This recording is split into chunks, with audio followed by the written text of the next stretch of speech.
This is the Welcome to Raw is Jericho! The following announcement has been paid for by the New World Order. Listen up, you blind slapnut. If I can be serious for a minute. This is the Flex Network. This is the Flex Network. Flex on them. Flex on everybody. The real reason I came here tonight is because we are live! We Flex are NXT.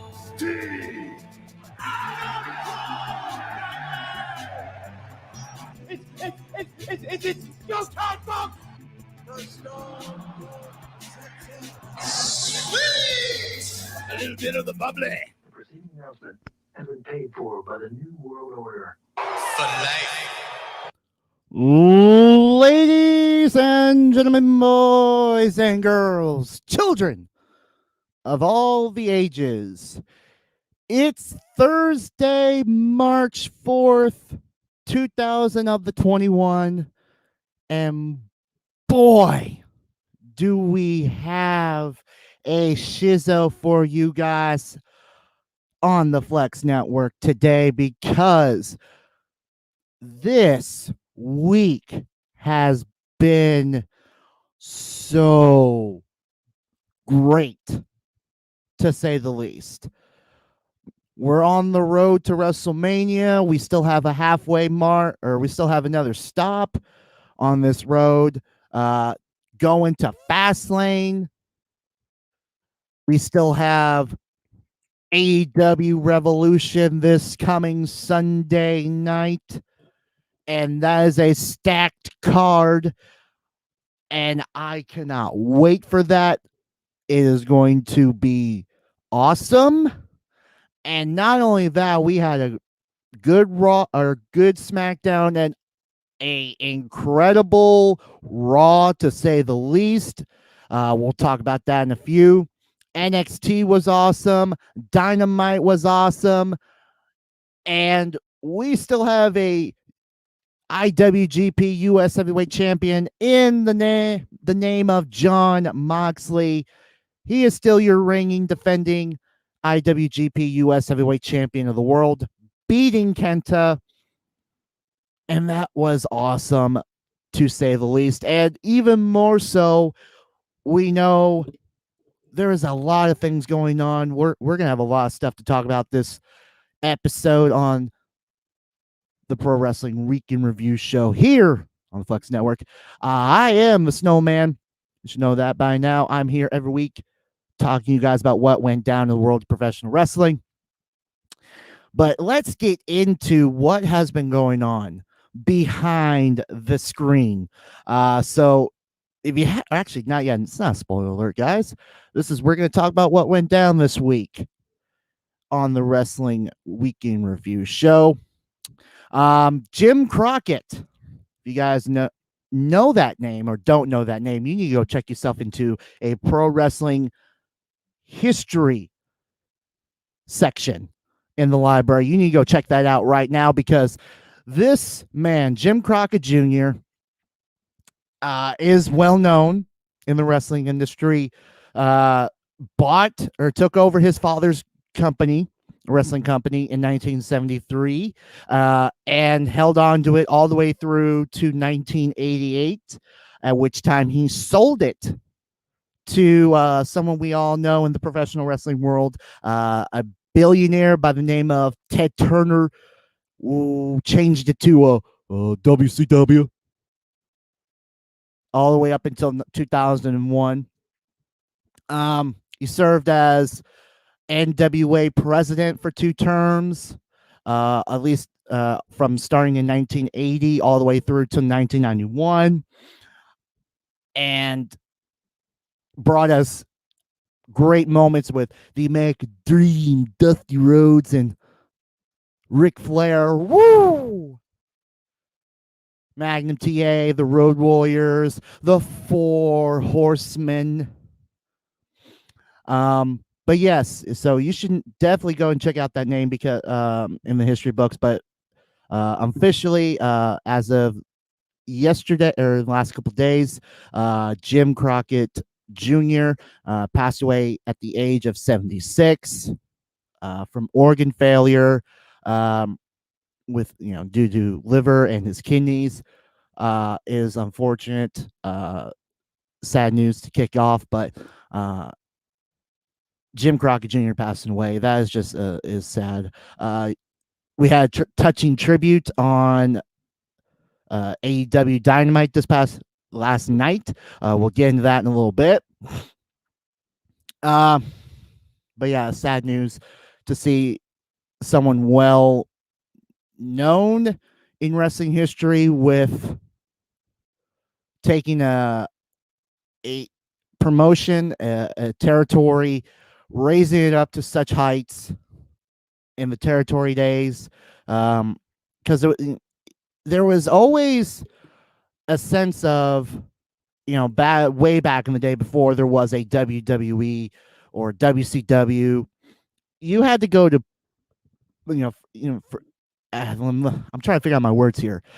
So for anyone who has grown up in wrestling, or is just new to wrestling, or has been into wrestling, in the early 2000s, you need to get yourself a history lesson, because before the days of the WWF, sorry, I said the WWF, WWE, the AEW, the WCW days, ECW days, they did territories. And think of it like a promotion in your state or your local indie circuit. That's what would be now. And they would work a certain area, like I'm trying to find a map that was out there. There used to be some old well-known companies like or not AEW, the NWA would be a part of a lot of these promotional, or a lot of these territories, to where you would have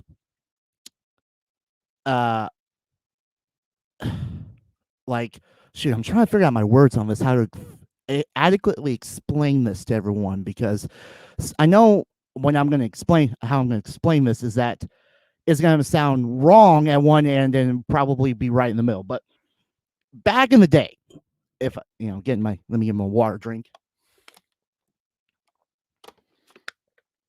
But back in the day, long time ago, territories were the dominant faction, where you would have a wrestling territory, promotion over here, a wrestling promotion over here, and just spread out, throughout the country. They would work a certain area. Like for me up here in Washington, there was a territory called the Pacific Northwest Wrestling. It was based out of Portland, and they would run shows between Oregon and Washington State. We would have, we had Ric Flair. I think we had at one time we had Roddy Piper come through there. This was a long time ago, before I was, born. So I don't know anything else about it as much as I know. But for those you've heard of the Hart Foundation and the Hart family, they had their own promotion called Stampede Wrestling up in Calgary. They would run a lot of shows in the Calgary, Alberta, up there in Canada is very popular. Of course, you had the WWF, which would become the WWF, the WWE. The Worldwide Wrestling Federation. They ran New York. They ran the East Coast. Another big one that was big was World Class Championship Wrestling. If you've ever heard of the name the Von Erichs or the Fabulous Freebirds, that's a legend. Those are some legendary tag teams right there. Fritz Von Erich ran World Class Championship Wrestling down there in Texas. So there was a lot of promotionals out, professional territories out there. Georgia Championship Wrestling, based out of Atlanta. You've heard Ric Flair. If you go back on YouTube and hear a Ric Flair, cut a promo, you would sometimes mention Georgia Championship Wrestling out of Atlanta. Mid Atlantic, AKA or Mid Atlantic Championship Wrestling or / Jim Crockett Promotions out of Charlotte, North Carolina. Championship Wrestling from Florida. That was one right there. So there was a lot of territories and operations.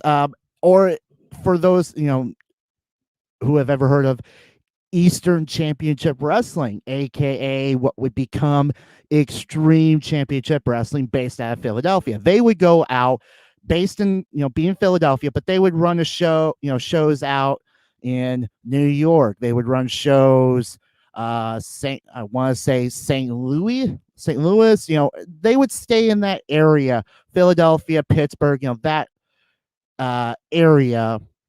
And then, of course, everything, once Vince McMahon took over his father's promotion and started buying up the territories and changing how wrestling we know it is today, to where Vince takes his shows on the road. He goes to different places, and of course, goes all over the world now. And now what we consider territories would be more of an indie scene nowadays. So, but I just find it, historic that someone well known in the wrestling promotion community, as big as Jim Crockett Promotion was, because you can go and check that, his stuff out, like on WWE Network or on YouTube, to go out and find these, great moments in Jim Crockett Promotion histories, stuff that he was doing, in his territory. And it just was so well received for all the stuff that they had, being a part of the NWA, the National Wrestling Alliance. And cat hair. I don't know why. But they had a lot of great wrestling moments. The Starcade that we all know now from WCW days. Starcade, Flair versus Harley Race. Sorry, Flair versus Harley Race for the NWA World Title. Dusty Rhodes, Flair. Those matchups they came out of Jim Crockett Promotions. Of course, the Great American Bash, Dusty Rhodes right there. War Games came from Dusty Rhodes and out of Jim Crockett Promotions. So that was, that was just all so influential into what we now know wrestling as. So it's just sad to say that someone in a part of that wrestling lineage and history has sadly passed away. So rest in peace. Other news. Now that I went on a history tirade of my for the show. Casey Catanzaro down there at NXT. She's going to be out for several weeks. She has a partial LCL tear. She's going to be out for several weeks. She's been working with that for a little while, but now she's going to be out for indefinitely for a little while. So sad to say that's going to be, she's going to be out for a while. And then, of course, the big news, the very earth-shattering wrestling news coming out of New Japan Pro Wrestling. Over the last couple days, well, actually more like it's been more since since Wrestle Kingdom back in January. But Kota Ibushi, the current reigning IWGP Heavyweight and Intercontinental Champions over there in New Japan, that he has addressed that he would like to have both titles be merged as one instead of him being known as a double champion. The idea came about after Wrestle Kingdom when he won the titles and then started picking up momentum when he was defending them afterwards, and just wanted to, it's like, you know what, if I'm going to be holding on to these titles and, and no one's, going to go after one title, but they want to go after both titles, then might as well just combine both into one world championship. Well, over the week, they have made the decision that the IWGP Heavyweight Championship and the IWGP Intercontinental Championship are officially going to be unified. And one world championship, the IWGP World Heavyweight Championship, will be going forward. There will be a new world title made for Kota Ibushi for the world title going forward. But as of March 4th, today, it is no longer, there is no longer a double championship, and the IWGP Heavyweight title is retired, and the IWGP Intercontinental Championship is retired.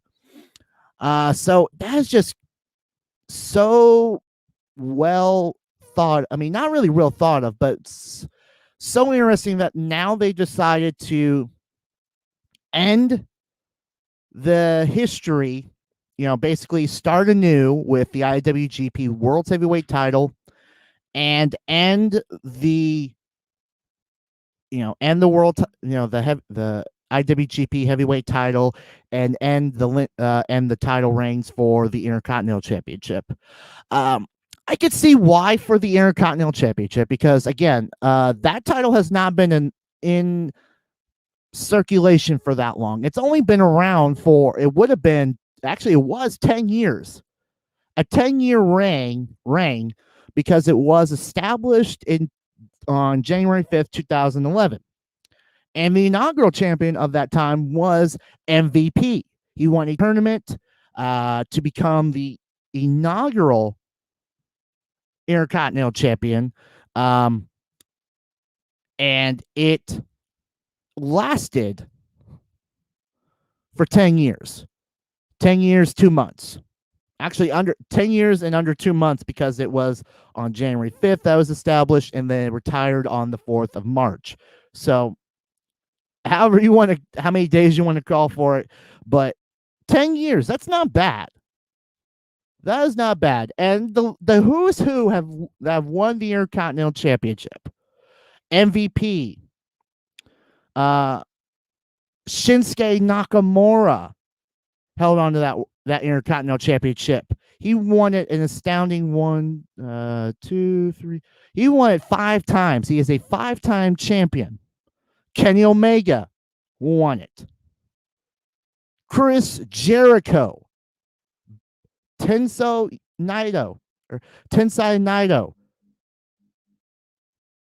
won it. Jay White, Evil, Kota Ibushi. So this is for how many times the title has been, held.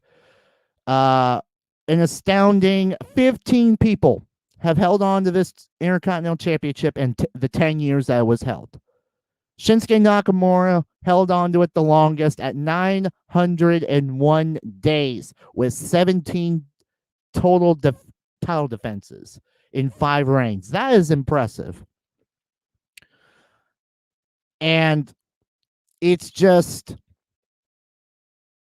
I feel like they could have done a little bit better in the eyes of just having the Intercontinental Championship. I mean, granted, we do have, in New Japan's, circle, they have the World Heavyweight title now, the U.S. Heavyweight title, the Never Openweight Championship, the IWGP Tag Team titles, the Junior Heavyweight titles, or the Junior Tag Team titles, the Never Openweight 6-man Tag Team titles, and now the King of Pro Wrestling title. You're looking at 3, 4, 5, 6, 7. You're looking at 8 championships in one company, one big old company. And to have the World's Heavyweight title also retired. I mean, as of now, there's a new, the World's Heavyweight Championship has a new lineage, new history. So when Kota Ibushi won it at Tokyo Dome Night 1, and then last defended it on March 4th, that was title unification. The history is over. A total combined 31 people have won the IWGP Heavyweight Championship, and 73 or 73, no, it's 2, 1. Yeah, a lot of reigns in that entire lineage, dating back all the way to 1987, with Antonio Inoki winning it in a tournament final at the IWGP Championship Series in 1987. He only held on his first reign, held on to it for 325 days, had 4 title defenses. 325 days, that's impressive. That's damn impressive for your first title reign and the first ever hold of it. And some big names that have held on to that. You've got Vader holding on to that. He won it a couple times back over the earth. He won it 3 times over there. AJ Styles, 2-time champ. Brock Lesnar held on to this title. Kenny Omega. Bob the Beast Sapp. If you've not heard of this man, I mean, it's a weird name, to think of, because he was a former football player. He's a kickboxer, mixed martial artist. He played for the Chicago Bears. He played college ball at the University of Washington. So, I mean, I say Bob Sapp because you see that name like, oh, really? At least for me, he going to the University of Washington, playing here, and you see his name on this list. Bob Sapp, held on to it. Granted, it was 66 days. But Jay White, Evil, Kota Ibushi, Tensei Naito, Kazuchika Okada, the Rainmaker, Hiroshi Tanahashi, the Ace, the Great Muta. And the combined reigns, get this, for Okada, 5 reigns. He has 30 title defenses in the entire reign of the IWGP Heavyweight title, and held on to it 1,790 days. A 5-time champion. Held on to it the longest reign at 720 days. From June 19th, 2016, from Dominion all the way to Dominion 2 years later. That is just crazy. 2 years in which he lost it to Kenny Omega in a no time limit, 2 out of 3 falls match. That is some impressive history, to say the least. But yes, no longer the IWGP Heavyweight Championship and the Intercontinental Championship are in existence. They have ceased to exist as there has been a title unification. And going forward, there will be the IWGP World Heavyweight Championship. Should be great to see. And Kota Ibushi, the second? No, actually, yeah, the second. No, third. Sorry, third. One, two. Yeah, third person to be known as a double champion for at least holding on to the IWGP Heavyweight and Intercontinental Championship. But yeah, that was the big news this week for New Japan, and of course, coming up, they're also announcing that there will be a New Japan Cup USA for the United States Heavyweight Title Tournament. It will be an 8-man tournament. You can watch that on New Japan Strong on that show. And then, of course, right now going on for the month of March, we have the New Japan Cup going on with a big tournament, guys. This one's a big one. Of course, we had matches earlier today with Jeff Cobb and Great O'Khan moving on in the tournament. Great O'Khan beating Tenzo Naito. That one's the big one right there so far. Moving on to the semifinals on March 11th. So, and Jeff Cobb is going to take on Evil as he got a first round bye. He will face Jeff Cobb in the semifinal in the next round in the quarterfinals, or is it the quarter or the semi? I always forget that in the first round. Let me just check the actual bracket. And I'll just call it round 2. So yeah, round 2, he'll face Evil. And this tournament goes all the way through to March 21st, as we will determine a winner. And of course, the winner will challenge for the IWGP Heavyweight Champion of the world. Evil actually, and the reason for Evil and Hiroshi Tanahashi getting a bye they are getting buys because of the previous edition's winner and the reigning never openweight champion. So with Evil being last year's winner, he gets a bye into the second round, and Hiroshi Tanahashi being the openweight champion will get a bye into the second round, where he'll face the winner of Toa Hirai and Jay White. So that one should be interesting to see coming up on March 15th. The winner, that matchup, Jay White and Toa, is going to be on the 10th in 6 days, and then the 15th will be round 2. So will be the end of the round 2 matchups. Should be good to say the least.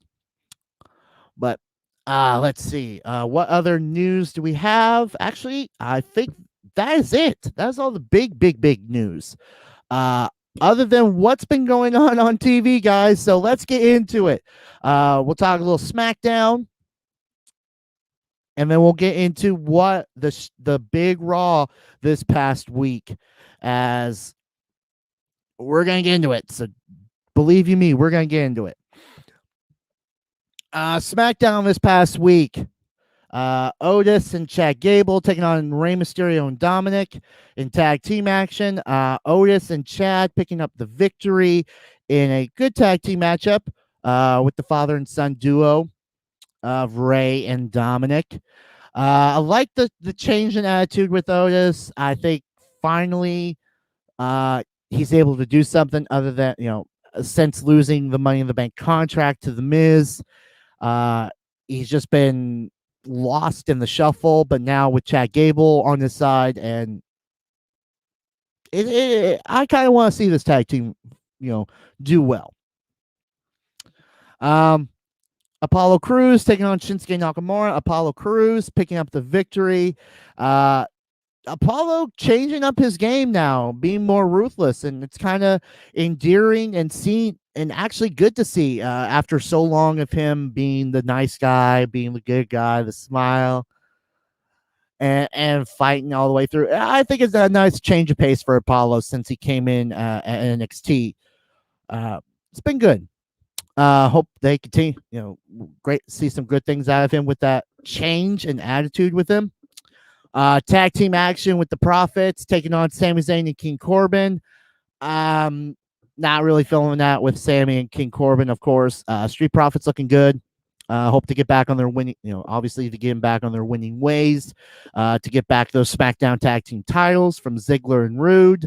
And the main event, Daniel Bryan and Jey Uso. Unfortunately, that one ended in a double count out. Had Daniel Bryan won, he would have been given an opportunity at Fastlane to challenge Roman Reigns for the WWE Championship.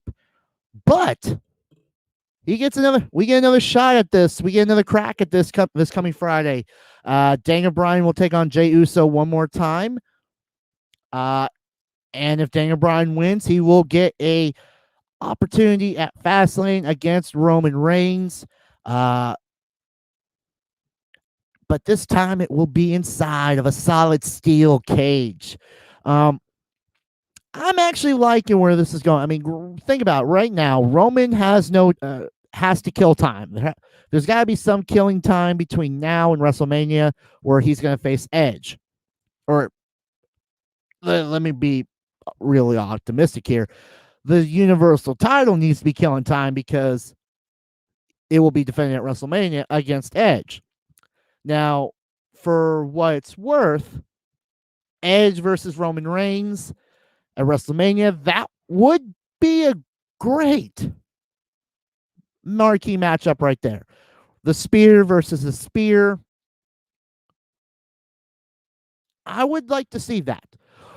But I would really, really love to see the comeback stories of Edge versus Daniel Bryan at WrestleMania. That, my friends, that's a damn good pay-per-view matchup right there. That is something you want to just sit back with a bucket of popcorn and be like on the edge of your seats, knowing you're gonna get a damn good match out of these guys with Daniel Bryan and Edge. That would be something to see for the title. But with Roman Reigns and this the head of the table idea with him right now, I think at this point Daniel Bryan, who's somewhat starting to ease back and starting to slow down on the action part because he's starting to head towards the I'm getting done kind of phase to being a dad and being at home and that kind of thing. And Roman Reigns, of course, has been on fire since well, not really on fire, but more along the lines of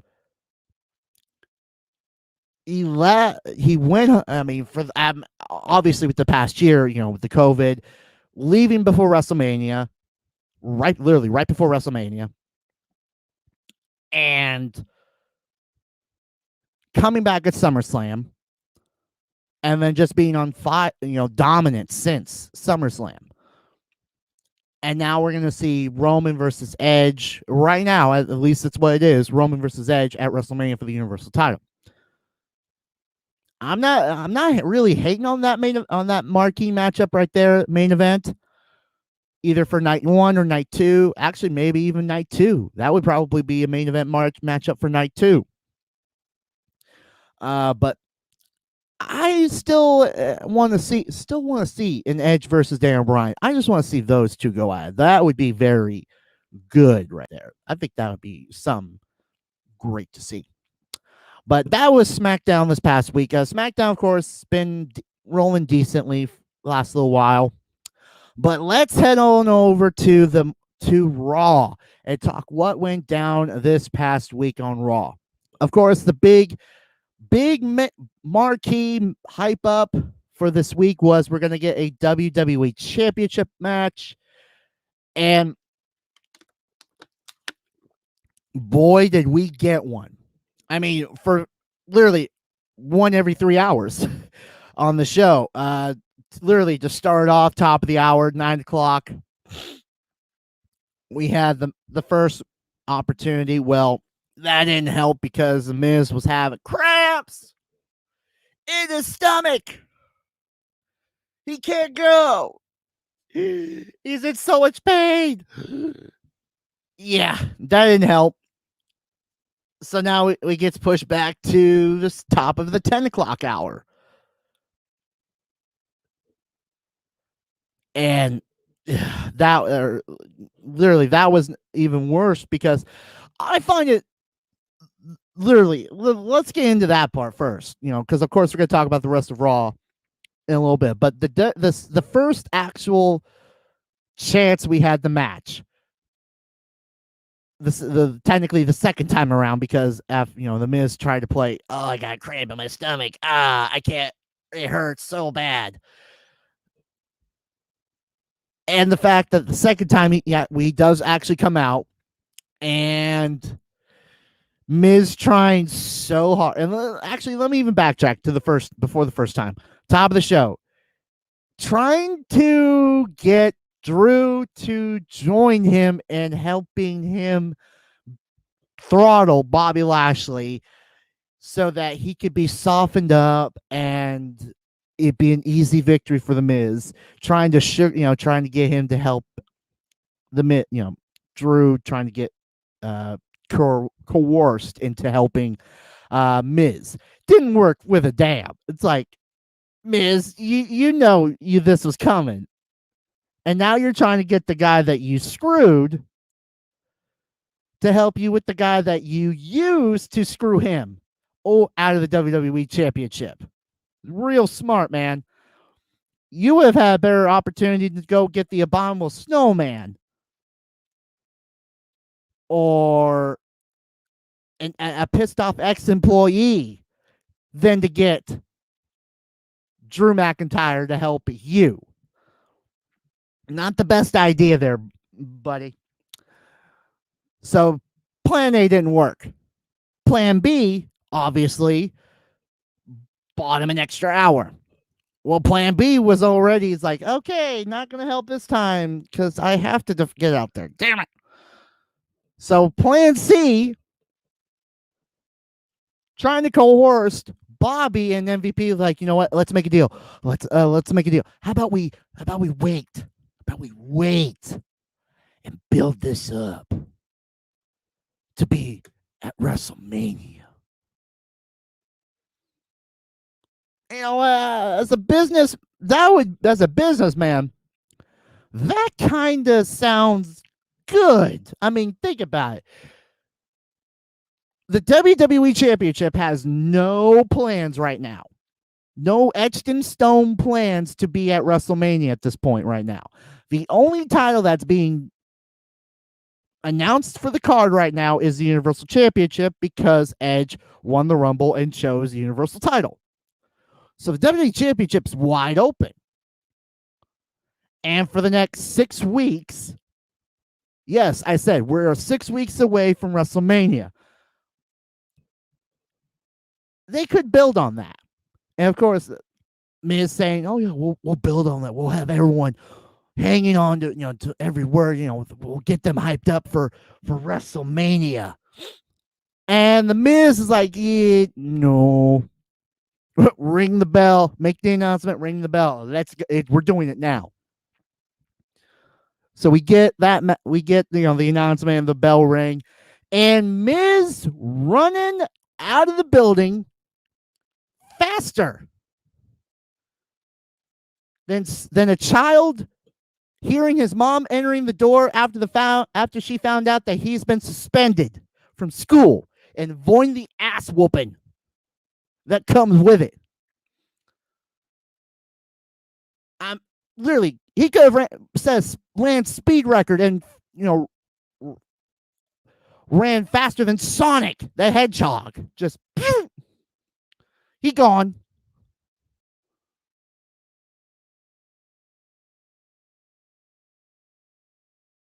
I'm like trying to find that one clip, like literally just him running like a scared little child. Got in, got out, and it's like, hey, I'm here, and then peace. I'm getting out the heck out of here quicker than a hiccup. And literally, he could have set a new speed record. He could have set, he probably could have beaten an Olympic record for for how fast he ran. And it wouldn't have mattered. Oh, I think I actually have.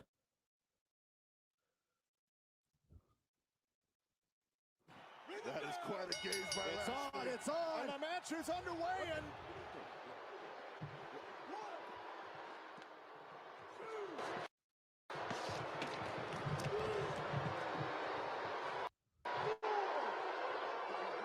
Well, let's see that again, guys. underway and Oh, hold on.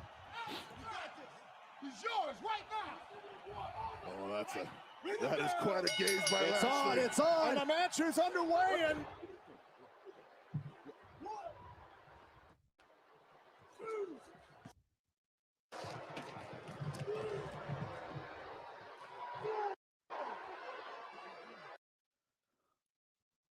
Are you kidding me? After all that? What the f? Literally, we get that as our WWE Championship opportunity. The Miz ran faster than anyone I've ever seen before, trying to find any and new ways to become the worst WWE champion of all time. But luckily for him, or actually luckily for Bobby Lashley and to everyone watching, which obviously pushing it, trying to get people to watch Monday Night Raw all the way through, we got the match rebooked, restarted later in the night at the top of the final hour, main event, and we had the Lumberjacks. And of course, if the Miz didn't show up, Shane McMahon would strip him of the WWE Championship and give it to Bobby Lashley. And of course, we had the match, and Lashley throttled the Miz. Dominated so much. It was just so badly handled for the Miz. He has become, and I'm officially going to decree this, the Miz is the worst WWE champion and the most transitional WWE champion in history. Now, if you remember Edge back when he won his first WWE championship, all the way back in 2006, 2007.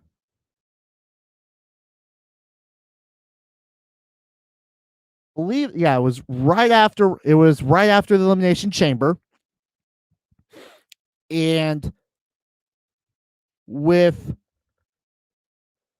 Edge coming in, cashing in Money in the Bank briefcase, beats John Cena, held on to it all the way through, till Royal Rumble. And then loses it. First title defense. Actually, no, second title defense, I would have to say. Sorry. Second title defense.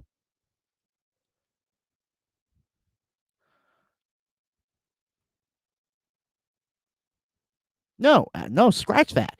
One title, or maybe, two title defenses, because again, no, actually one.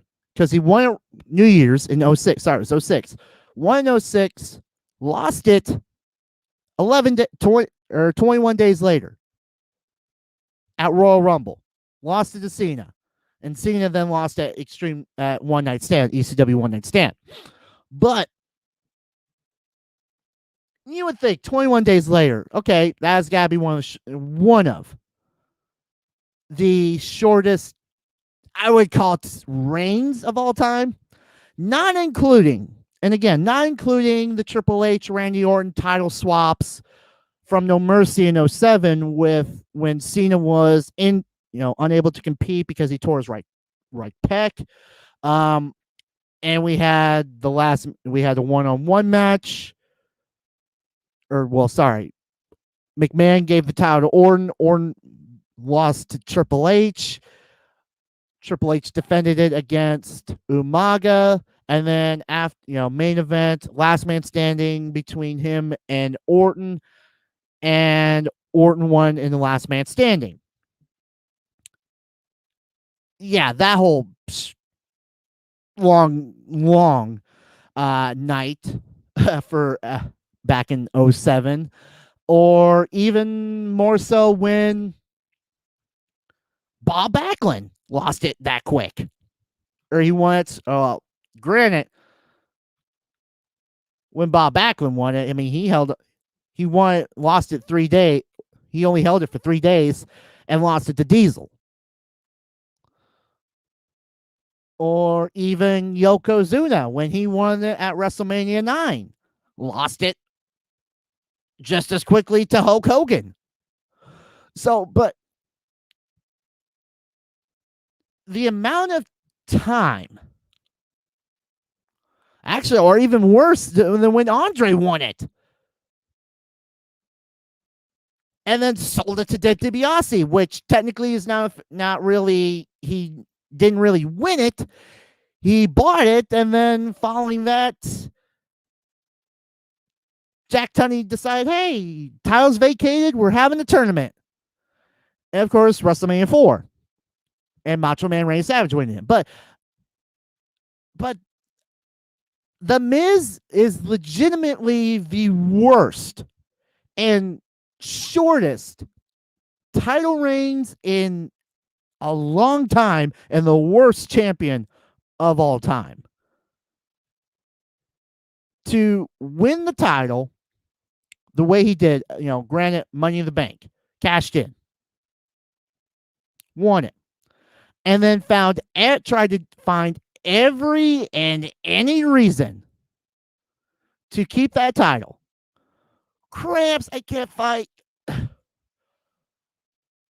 I'm going to hold off on, let's wait till WrestleMania. Nope, ain't going to happen. He only held on to that title for 8 days, ladies and gentlemen. 8 days. 8 days. That literally, if it was not, part of the shortest reigns, other than, someone who lost it within hours, minutes, due to, cashing in a Money in the Bank contract, an automatic title defense right after the match. I literally, in days held,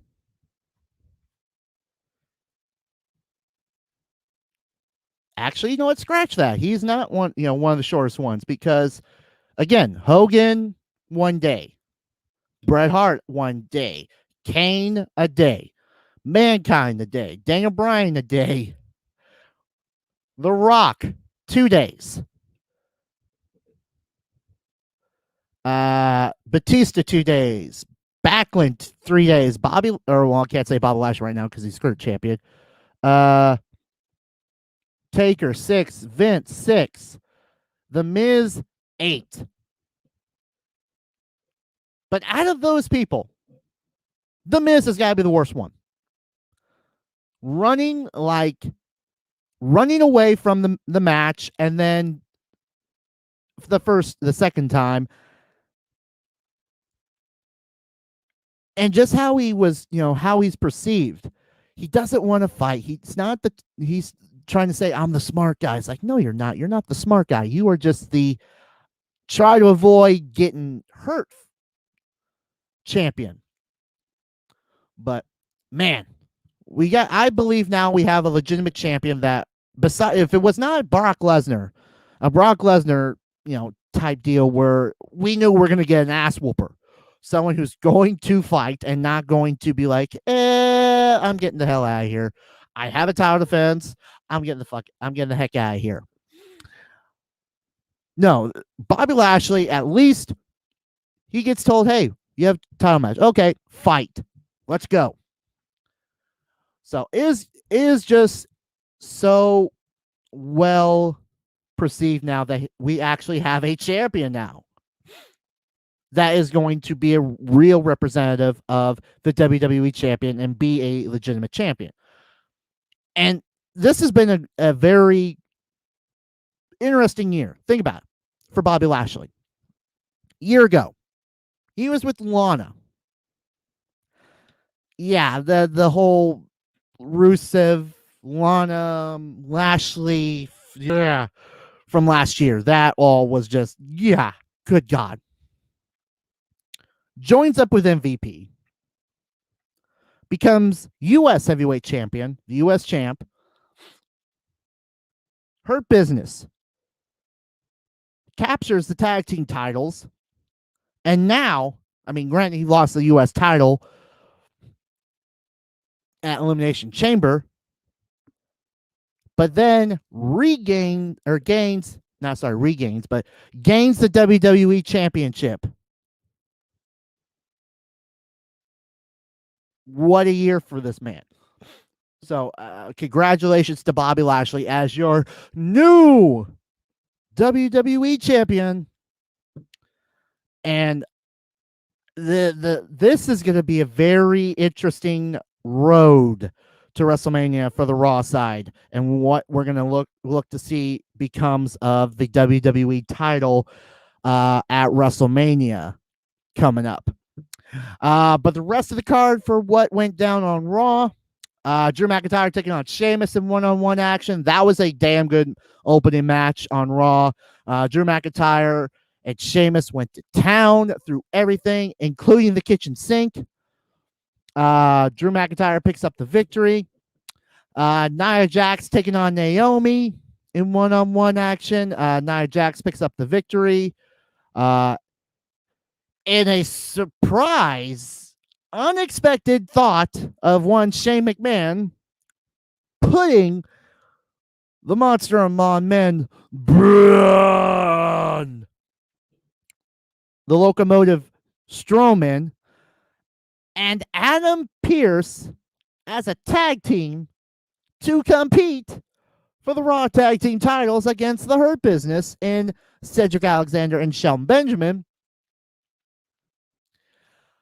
I had my reservations because, again, you got Braun Strowman and Adam Pearce. Adam Pearce may be, former NWA World Champion, but the fact that Braun was dominating the entire match, and then you got Shane McMahon after the power slam just hops on the apron like he got shot out of a cannon, and it's like, tag Adam Pearce, tag him in, it's over, tag him in.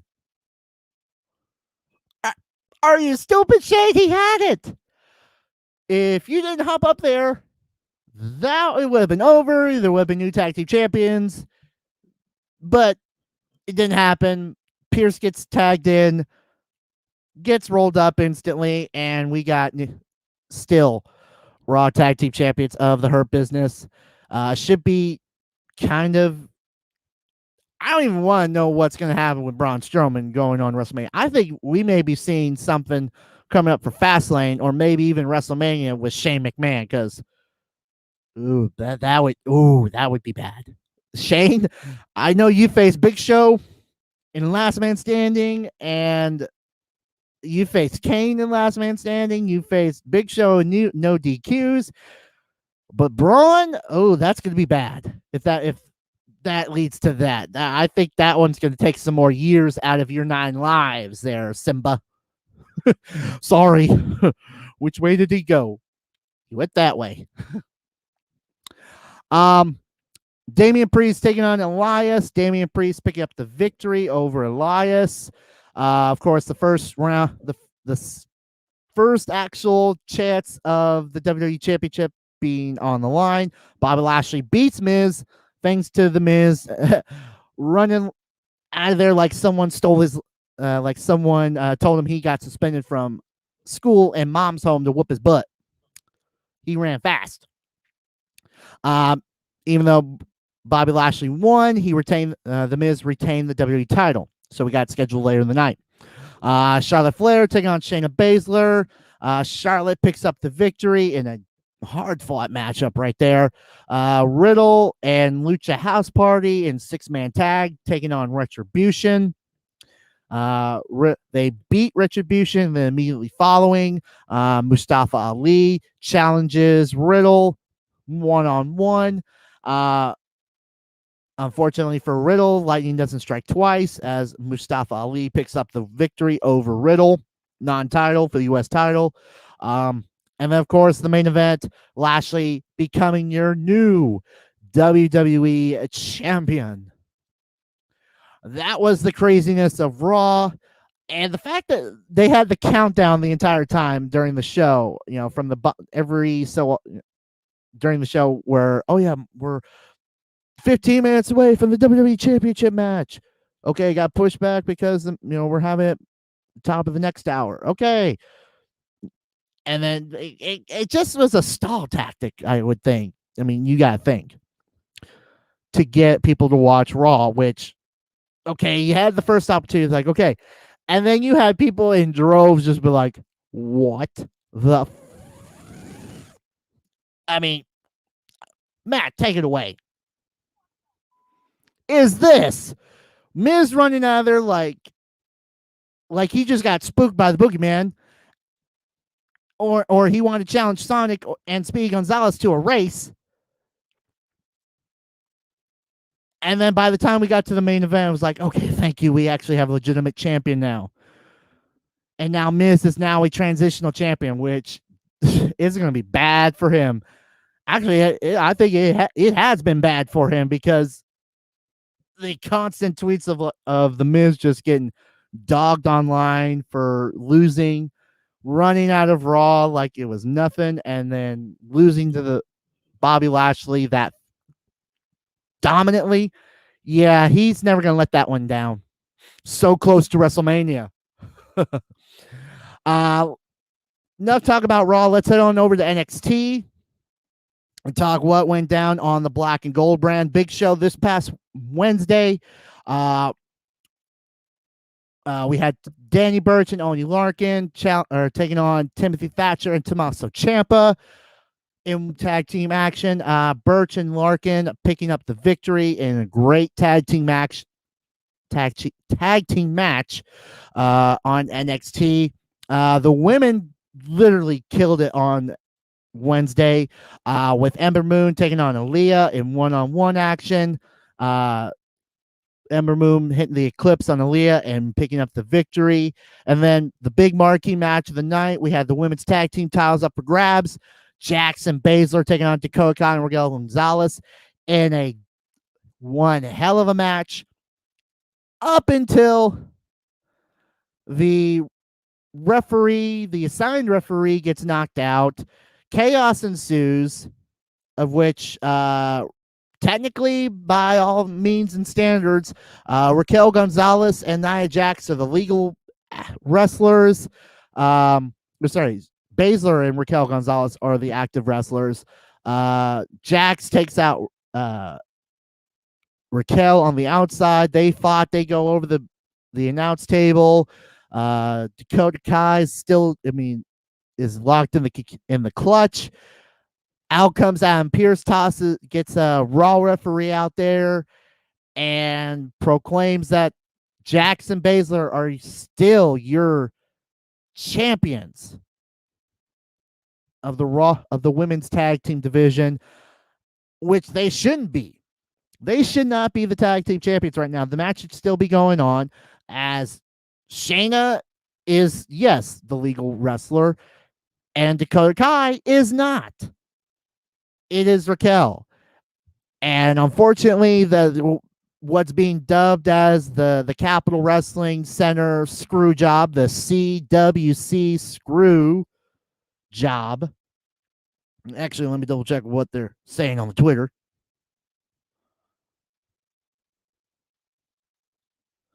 Of what they're calling it, because I swear it was the CWC. Yeah, CWC Screwjob. Raquel and Dakota Kai. I really thought that they were going to be bringing the tag team titles to SmackDown, to NXT.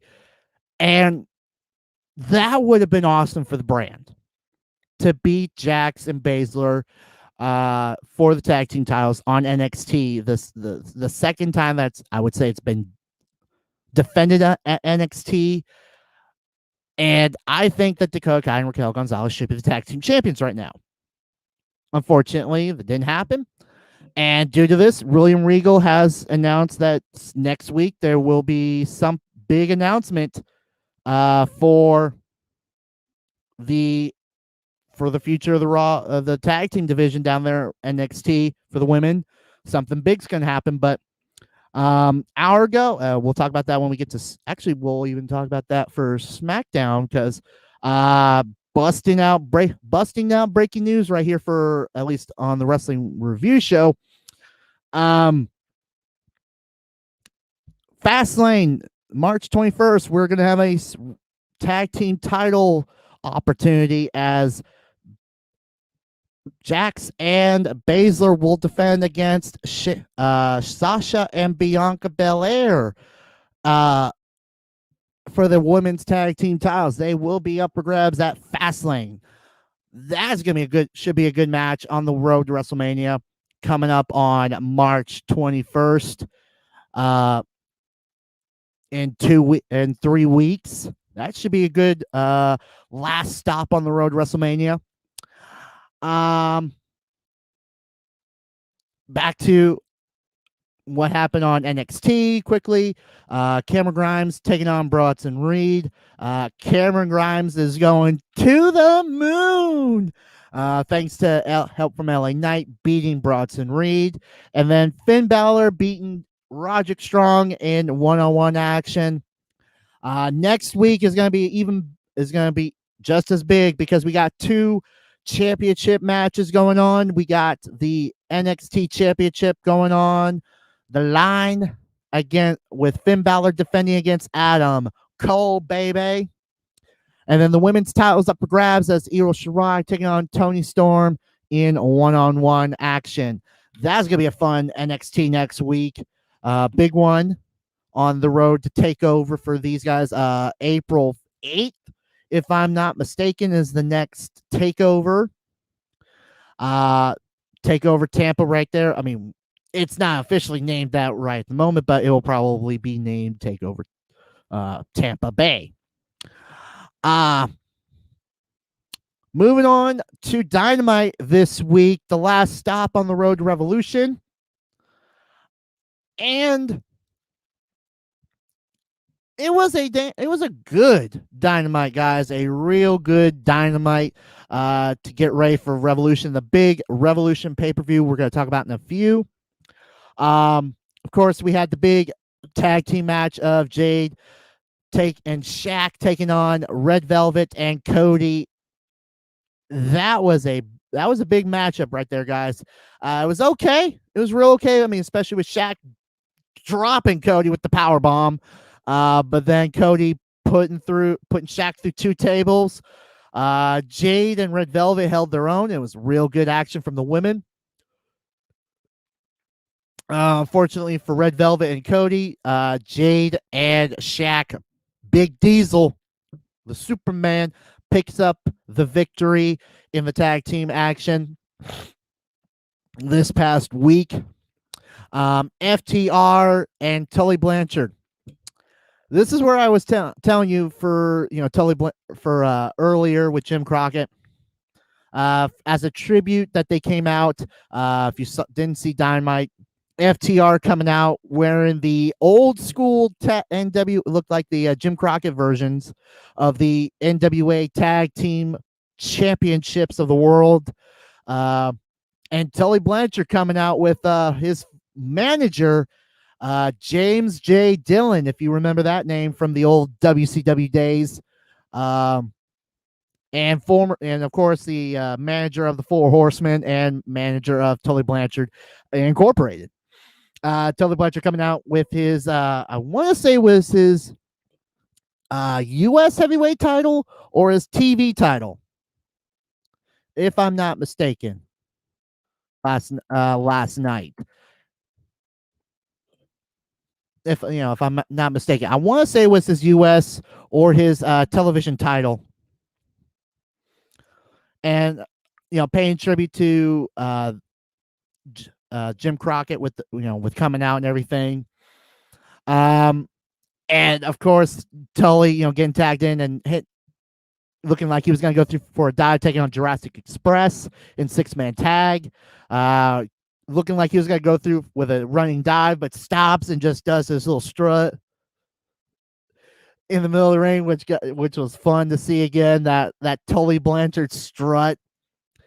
James J. Todd handing him his shoe, using the shoe. That was always fun.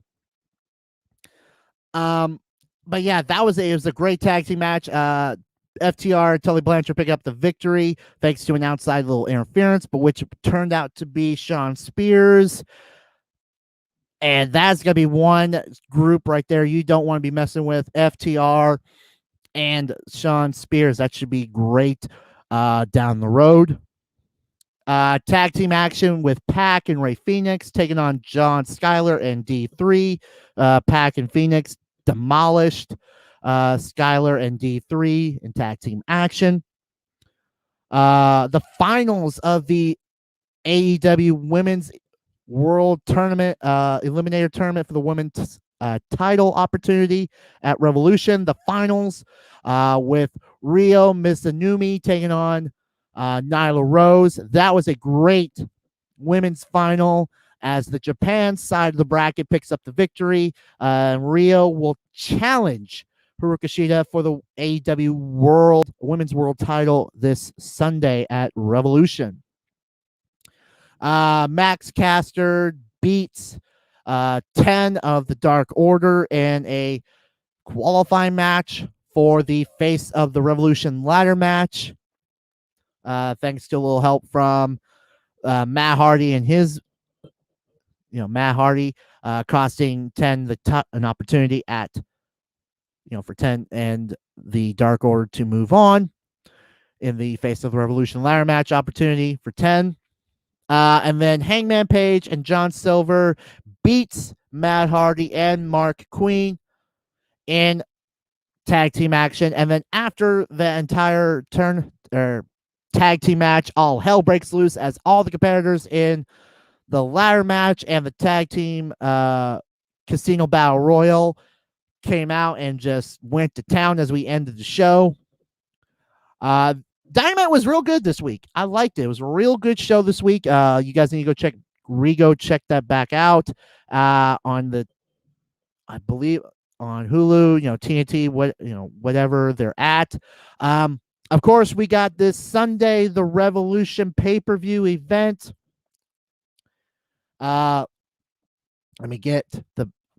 get feeling like a little Revolution right now. Let's get that back in the background. And we'll look down at the card for this Sunday. Oh yeah, feeling a little Revolution right in here. We know, actually, you know what? Let's really get the card up here. Come on. And booyah. The card for this Sunday, of course, we got the buy-in. Thunder Rosa and Rio taking on Dr. Britt Baker and Reba in tag team action on the buy-in.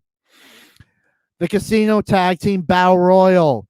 Winner will receive a future tag team title opportunity against the AEW Tag Team Champions. A laundry list of tag teams in that mix-up. We'll get to actually, let me get that to you right here.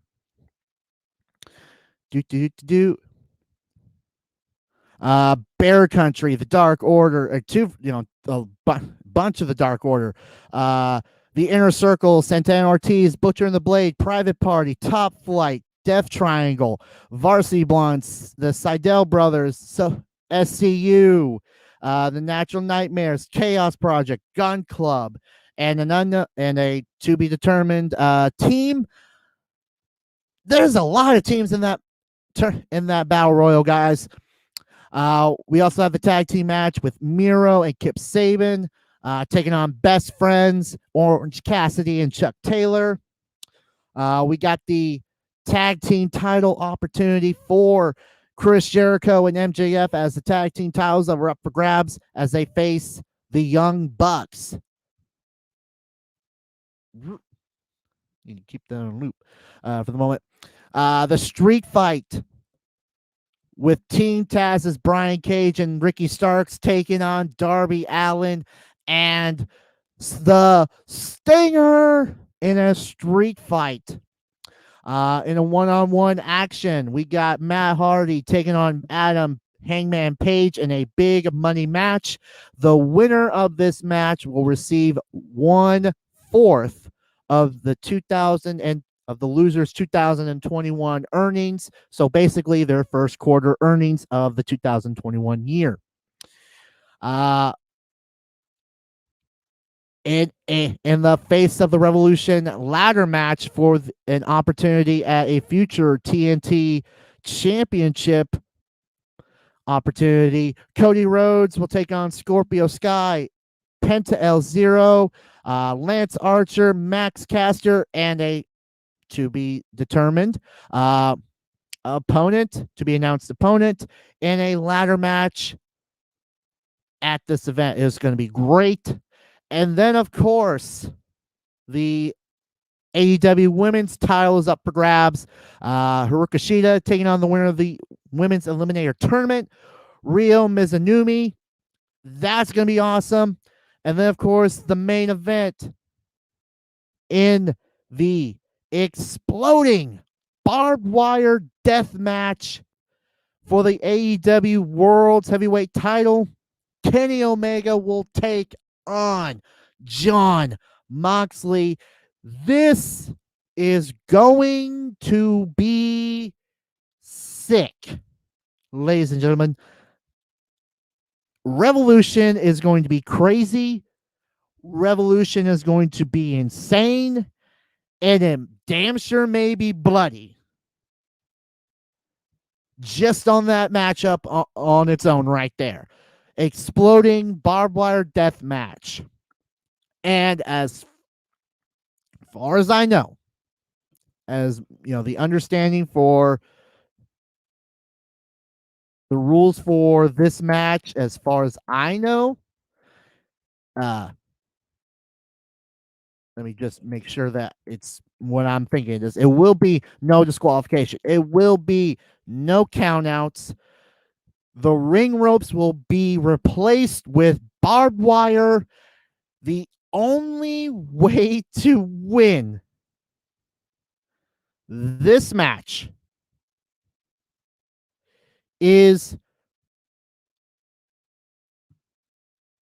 to, pinfall, or it's going to be more likely a pinfall. And then if my history has served me correctly, at least with death matches, pin, and then you got answer a 10. Your opponent needs to answer a 10 count.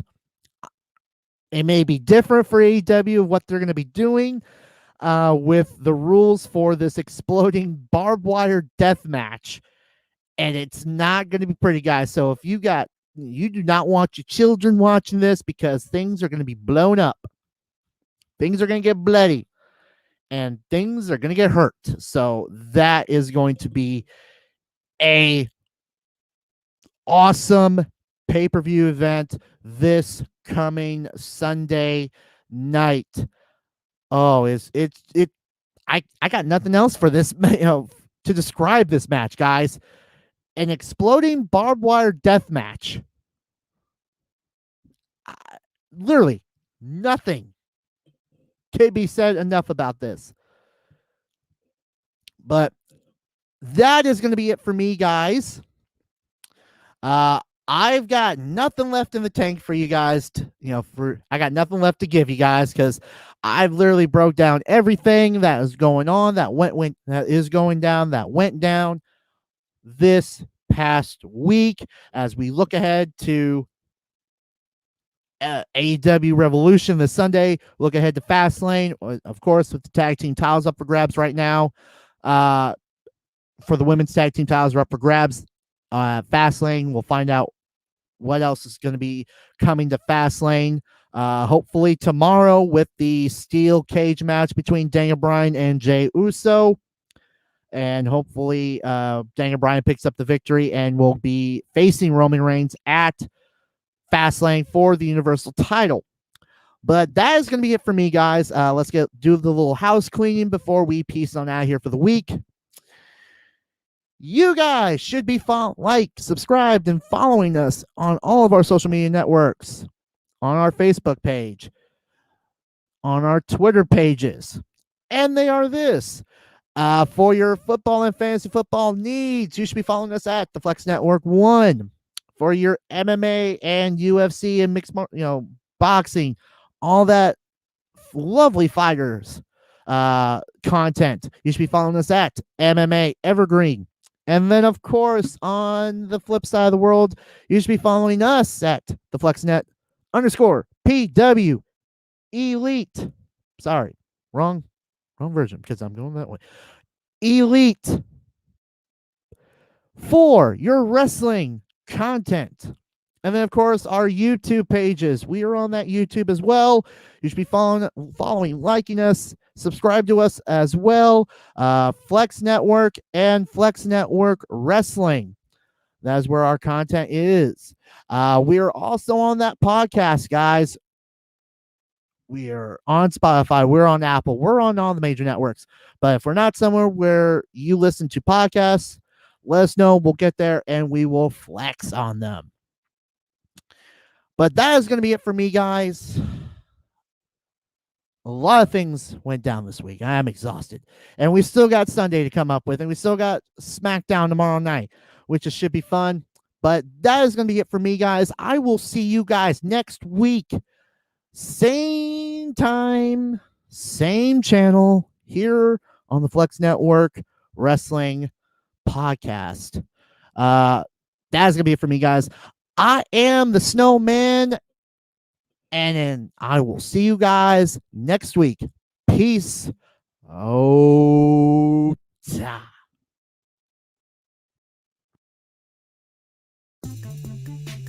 This has been the Pro Wrestling Weekend Review Show. You got some fellow Canadians. But when you're from Calgary, Where's that? Alberta, Canada, A one-way first-class ticket to Larryland. What is it with you folks coming to Florida? Stay in your own country. This is the Flex Network. This is the Flex Network. Flex on them. Flex on everybody. Right here. Why me? Why me?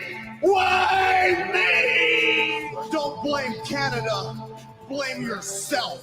Feels like showtime every minute to me. I can't help it. No.